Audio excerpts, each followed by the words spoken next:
des cieux, enlève mon iniquité. Regarde-moi du haut des cieux. Shalom, shalom, peuple de Dieu, Dieu vous bénisse et qu'il vous fortifie. J'espère que vous allez bien de là où vous êtes. Vous êtes à votre espace d'édification et d'éclairage, là où nous chassons et dissipons les ténèbres. Aujourd'hui, nous allons voir un thème mais qui est dans la continuité du message du dimanche. Parce que nous voulons mieux expliquer Éphésiens 6, à partir du verset 18 jusqu'au verset 18. Voilà, donc pour cela, vous pouvez mettre comme thème comment tenir ferme. Voilà, comment tenir ferme dans les voies du Seigneur. Comment tenir ferme en état revêtu de l'homme nouveau. Voilà, que nous sommes en Christ. Donc, pour cela, nous allons prier le Seigneur pour la bonne compréhension de sa parole dans le nom de Jésus-Christ. Nous bénissons ton nom parce que, Père éternel, notre Dieu, nous possédons ton onction. Nous avons l'homme nouveau en Christ, Seigneur notre Dieu, par lequel nous avons ta connaissance. Nous avons la compréhension de ta connaissance et de ta parole au nom de Jésus-Christ. Merci d'édifier, Seigneur notre Dieu, ton corps au nom de Jésus-Christ en ce jour, au travers de ce message, au nom de Jésus-Christ. Amen. Que le nom du Seigneur soit béni. Donc, comme thème, vous pouvez mettre comment tenir ferme dans les voies du Seigneur. Comment tenir ferme, comment être inébranlable. Parce que l'enfant de Dieu est inébranlable. L'enfant de Dieu tient ferme. Voilà, parce qu'il a été créé en Christ. Donc, nous allons prendre Éphésiens 6. Éphésiens 6, voilà. Comme je l'avais déjà dit, c'est dans la continuité du message du dimanche. Voilà, nous voulons mieux expliquer. Parce que certains pensent que c'est par leur effort qu'ils peuvent vaincre, ou bien par leur vérité, ou bien par leur justice. Ce n'est pas par la chair, c'est par l'esprit. Donc, écoutons bien Éphésiens 6. Il dit, au reste, frères, fortifiez-vous dans le Seigneur et par sa force toute puissante. Écoutons, hein. Il dit, revêtez-vous de toutes les armes de Dieu, afin de pouvoir tenir ferme contre les ruses du diable. Donc, il dit, pour pouvoir tenir ferme, c'est de porter les armes de Dieu. Donc, la prière seule ne peut pas nous amener à tenir ferme. Il faut connaître le Seigneur. Donc, il faut la connaissance. Puisqu'il dit, c'est par manque de connaissance que son peuple périt. Donc, ça veut dire que si nous prions que nous n'avons pas la connaissance, nous allons tomber. Mais si nous avons la connaissance, nous resterons inébranlables. Donc, qu'est-ce qu'il dit ici? Quand il dit de prendre les armes de Dieu, en réalité, c'est de prendre la connaissance que nous avons en Christ pour tenir ferme contre les ruses du diable. Parce que tant que quelqu'un n'a pas la connaissance de son identité en Christ, il ne pourra jamais tenir ferme. Il va vaciller, il tombera. Il sera ballotté à tout vent de doctrine. Il sera assujetti. Et puis il sera un homme peureux. Donc, je reprends. Il dit, au reste, frères, fortifiez-vous dans le Seigneur et par sa force toute puissante. Revêtez-vous de toutes les armes de Dieu, afin de pouvoir tenir ferme contre les ruses du diable. Donc, les armes de Dieu, là, ce n'est pas qu'on prie dans la prière pour pouvoir les avoir. Les armes de Dieu, là, c'est l'homme nouveau créé en Christ, dont nous devons nous revêtir, qui est en nous. C'est-à-dire, c'est d'avoir sa mentalité, marcher dans sa mentalité. pour pouvoir tenir ferme.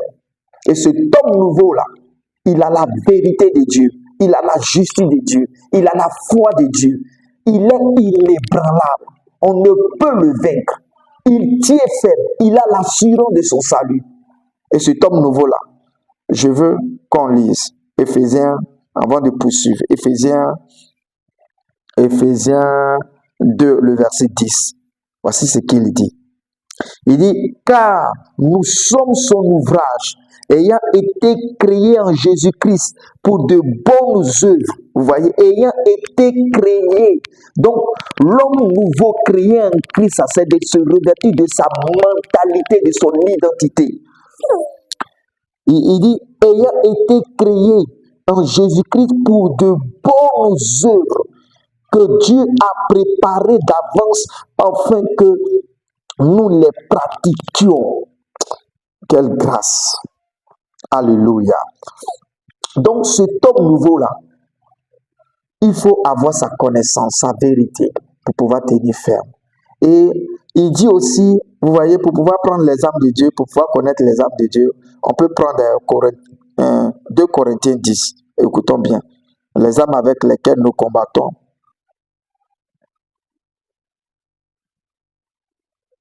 Éphésiens 10, 2 Corinthiens 10 à partir du verset 3. Écoutons.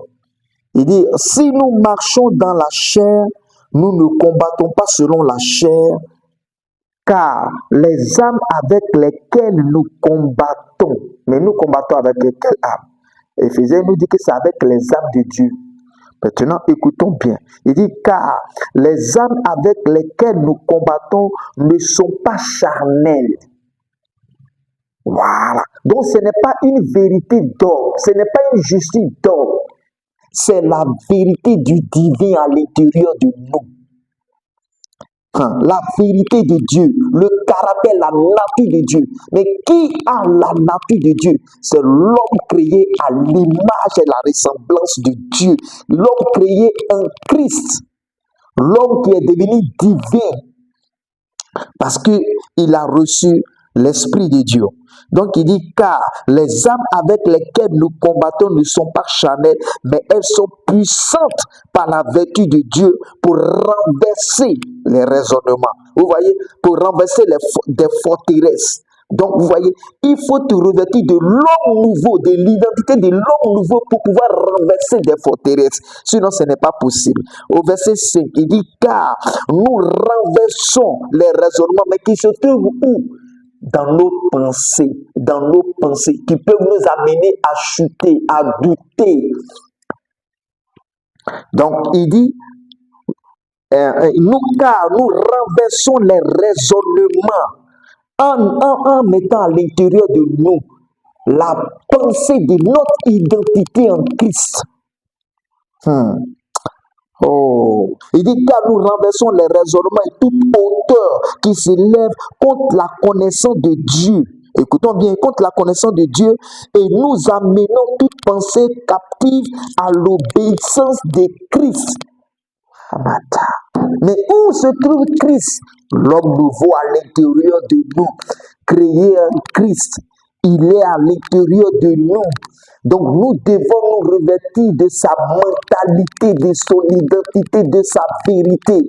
C'est ainsi que nous pourrons renverser des forteresses, détruire toutes les œuvres du diable, remporter et tenir ferme contre les ruses. Il dit les ruses, la malice du diable. Alléluia. Donc il dit et amener toute pensée captive à l'obéissance de Christ. Vous voyez. Donc je reviens ici en Éphésiens 6. En Éphésiens 6. En Éphésiens 6 à partir du verset 11. Il dit, revêtez-vous de toutes les âmes de Dieu. Donc les âmes de Dieu ne sont pas charnelles, elles sont spirituelles. Il dit, revêtez-vous de toutes les âmes de Dieu afin de pouvoir tenir ferme contre les ruses du diable. Contre les ruses du diable. Contre les ruses du diable. Retenez bien, contre les ruses du diable. Maintenant, Écoutons, verset 12. Il dit, car nous n'avons pas à lutter contre la chair et le sang, mais contre les dominations, contre les autorités, contre les princes de ce monde des ténèbres, contre les esprits méchants dans le monde, dans les lieux célestes.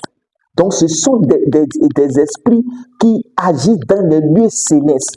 Alors que l'homme charnel, lui, n'agit pas dans les lieux célestes. C'est l'homme spirituel, l'homme créé en Christ qui agit dans les lieux célestes. Et c'est lui qui peut vaincre toutes ces dominations-là. L'homme divin. Et cet homme divin-là, regardons 2 Pierre. Nous l'avons.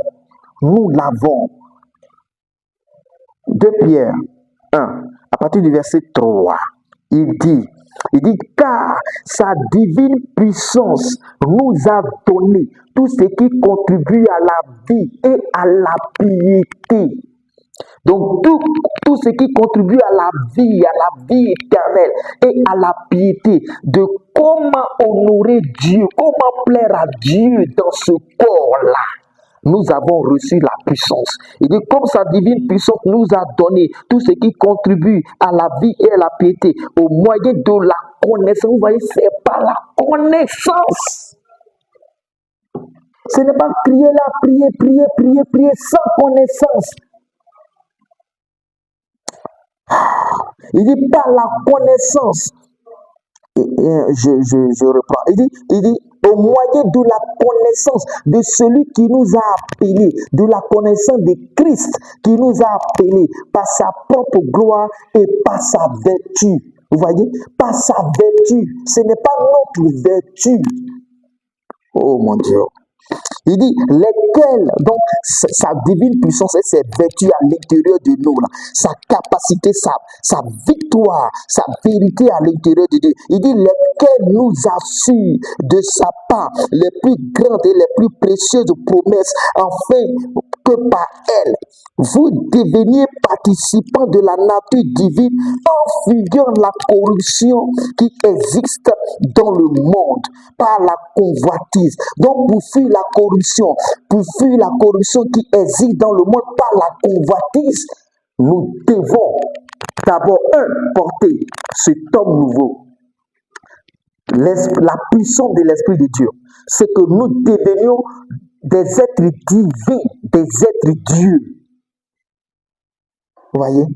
Sinon, sans cette connaissance-là, nous ne pourrons jamais avoir de victoire. Nous ne pourrons jamais tenir ferme. Donc, nous devons avoir cette connaissance-là. Et je poursuis. Je reprends le verset 12 et puis je vais poursuivre. Il dit, car nous n'avons pas à lutter contre la chair et le sang, mais contre les dominations, contre les autorités, contre les princes de ce monde des ténèbres, contre les esprits méchants dans les lieux célestes.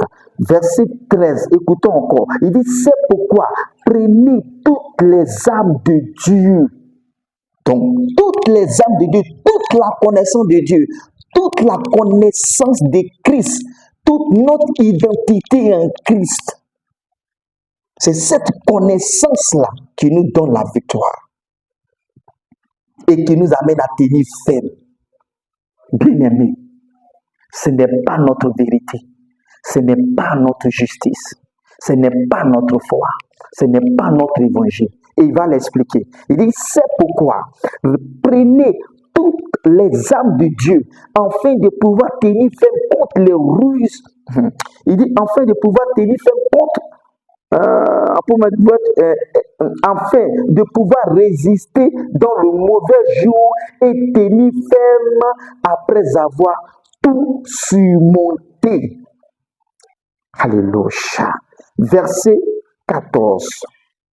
Il dit, prenez donc, il dit, tenez donc ferme, ayez à vos reins la vérité pour ceinture. Ce n'est pas notre vérité. Et il va l'expliquer dans le même Éphésiens. Donc, ça veut dire que tant qu'une personne n'a pas lu, ou bien tant qu'on n'a pas lu Éphésiens 1, Éphésiens 2, Éphésiens 3, même Éphésiens 4 et 5, on ne peut pas avoir la connaissance de ces âmes-là. On ne peut pas s'approprier. C'est vrai que la connaissance est dispersée un peu partout dans les épîtres, mais quand il parle ici de pouvoir prendre toutes les âmes de Dieu dans Éphésiens, c'est parce qu'il a déjà dispersé ces âmes-là dans Éphésiens 1, Éphésiens 2, Éphésiens 3. Donc c'est toute cette connaissance-là que nous devons avoir pour avoir la victoire et pour tenir ferme. Donc, je reprends. Il dit, tenez donc ferme, ayez à vos reins la vérité pour ceinture. Maintenant, vous voyez, il va l'expliquer. Pourquoi la vérité pour ceinture? Mais il avait déjà expliqué cela. Donc, dans Éphésiens. Donc, allons chercher cette vérité-là. Éphésiens, pour cela, prenons Éphésiens 1. Éphésiens 1, la vérité là. Écoutons. Éphésiens 1, le verset 13. C'est la vérité de l'homme en Christ que nous sommes devenus. Donc il dit la vérité pour ceinture. Maintenant, c'est quelle vérité? Écoutons. Éphésiens 1, verset 13. Il dit en lui, vous aussi, après avoir entendu la parole de quoi? De la vérité. Donc la vérité dont nous devons revêtir là. La ceinture de la vérité là. C'est ce que la vérité qui vient de l'évangile. Oui. Quand on entend l'évangile, Dieu et qu'on accepte, Dieu nous crée un Christ. Donc il dit, verset 13, Éphésiens 1, verset 13, la vérité pour ceinture. Il dit, en lui, vous aussi, après avoir entendu la vérité, la parole de la vérité, l'évangile de votre salut, la parole de la vérité, l'évangile de votre salut, c'est ça que vous devez prendre. Il dit l'évangile de votre salut, en lui, vous avez cru, vous avez été scellés du Saint-Esprit qui avait été promis. Donc tu dois croire que tu as été scellé du Saint-Esprit, que tu ne peux plus sortir. Tu as la vie éternelle. Cette vérité-là, tu dois l'avoir. L'assurance de ton salut par l'évangile que tu as reçu. Donc si tu n'as pas ça, tu n'as pas connu ça, mais tu vas prendre quoi? C'est pas par la prière. Il faut la connaissance. Mon peuple périt par manque de connaissance. Par manque de connaissance. Il dit, si vous demeurez dans la parole, vous connaîtrez la vérité. La connaissance, vous connaîtrez la vérité. Et la vérité, là, vous affranchira. La connaissance. C'est ça, nous voyons plein qui prient et qui tombent. Pourquoi? Ils ne savent pas. Ils pensent que ce n'est pas la prière que cela vient. Non, tu dois te rendre compte que tu l'as. Tu l'as. Et il dit, en poursuivant encore, la vérité là, regardons encore Éphésiens 4. C'est ça, il a dispersé ça. Toutes ces vertus, il les a dispersées. Toutes ces âmes, il les a dispersées dans Éphésiens. Éphésiens 4, lisons Éphésiens 4 à partir du verset 20. Écoutons, la vérité pour ceinture là. Éphésiens 4, le verset 20. Il dit, mais vous, ce n'est pas ainsi que vous avez appris Christ. Donc, ça vient par la connaissance. Il dit, vous là, ce n'est pas ainsi que vous avez appris Christ.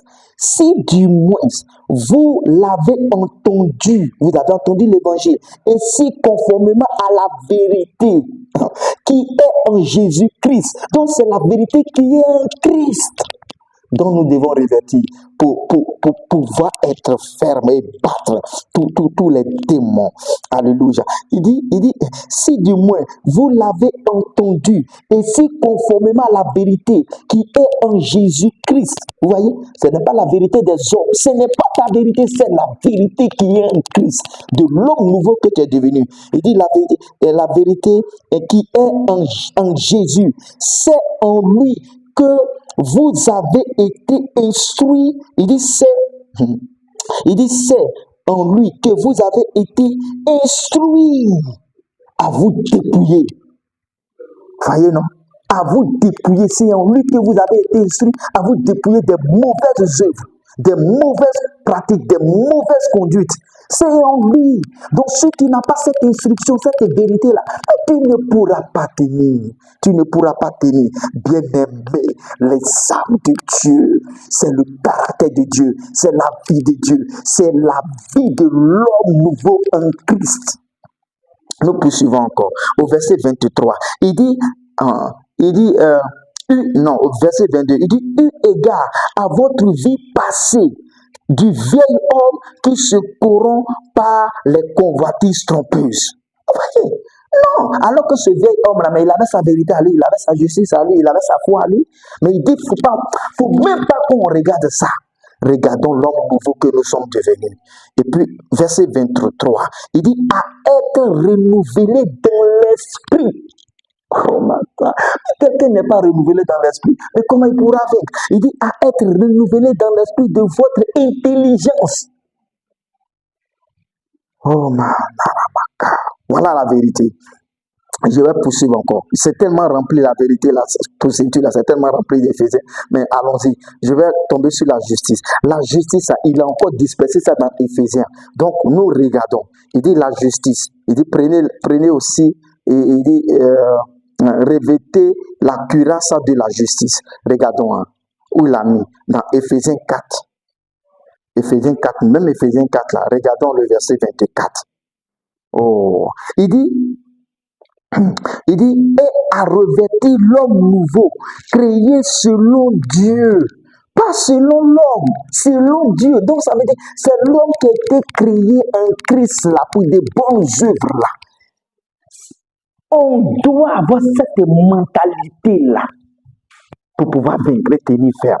Il dit, et à revêtir l'homme nouveau, créé selon Dieu, dans une justice. Vous voyez, c'est lui sa justice. L'homme créé nouveau là, le nouvel homme là, il a sa justice. C'est sa justice là qui peut vaincre tous les démons qui ont été cités au-dessus. Il dit, et à revêtir l'homme nouveau créé selon Dieu dans une justice et une sainteté. Oh malabaka. Mais cet homme ne peut jamais chuter. Il sait qu'il est saint, il sait qu'il est juste, il sait qu'il est parfait. Et il marchera dans cette sainteté. Je reprends. Il dit, et à revêtir l'homme nouveau créé selon Dieu dans une justice et une sainteté que produit la vérité. Oh, c'est une vérité, c'est une justice vraie, c'est une justice vraie, une sainteté vraie. Mais la sainteté vraie, la justice vraie, ça vient de l'homme créé à l'image de Dieu, l'homme créé en Christ qui est en toi. Oh Maramaka. Nous ne marchons pas avec notre justice, nous marchons avec la justice de Dieu qui est à l'intérieur de nous. La vie de Dieu, la sainteté de Dieu qui est à l'intérieur de nous. Celle qui éclaire, celle qui dégage tous les ennemis. Celle qui nous a transportés dans les lieux célestes en Christ. Oh, mon esprit est dans la prière. Et il dit, la paix. Maintenant, il dit encore, il dit, mettez pour chaussures à vos pieds le zèle que donne l'évangile de paix. Ce n'est pas ton évangile, ce n'est pas tes paroles, mais l'évangile de paix. L'évangile de paix. Et regardons, où il a mis encore dans Éphésiens, mais dans Romains, tu peux prendre un Romain aussi. C'est dispersé un peu partout dans les épîtres. Et Romains 5, verset 1, il dit, étant donc justifiés par la foi en Christ, nous avons la paix avec Dieu. Mais lisons dans Éphésiens, parce qu'il a dispersé. Donc tu ne peux pas sauter dans 6 et puis commencer à prier. Non. Sans aucune connaissance. Non, tu vas te dégrader, tu vas te détruire. Éphésiens 2, la justice de Dieu, la paix de Dieu. Éphésiens 2, lisons le verset 17. Éphésiens 2, le verset 17. Éphésiens 2, verset 17. Il dit, il est venu annoncer la paix. Oh, on doit croire ça. Il dit, il est venu annoncer la paix à vous qui étiez loin. Donc tu ne peux plus dire non, j'ai été séparé de Dieu. Vous avez été séparés de Dieu par vos péchés, par vos... il y a maintenant la paix entre toi et Dieu. Pourquoi? Parce que tu as été justifié, pas par tes œuvres, mais par la foi, parce que tu as cru. Voilà la paix là que tu dois avoir. Il dit, il est venu annoncer la paix à vous qui étiez loin et la paix à ceux qui étaient près. Oh, mon Dieu. Bon, regardons encore la paix. Éphésiens 1, 2.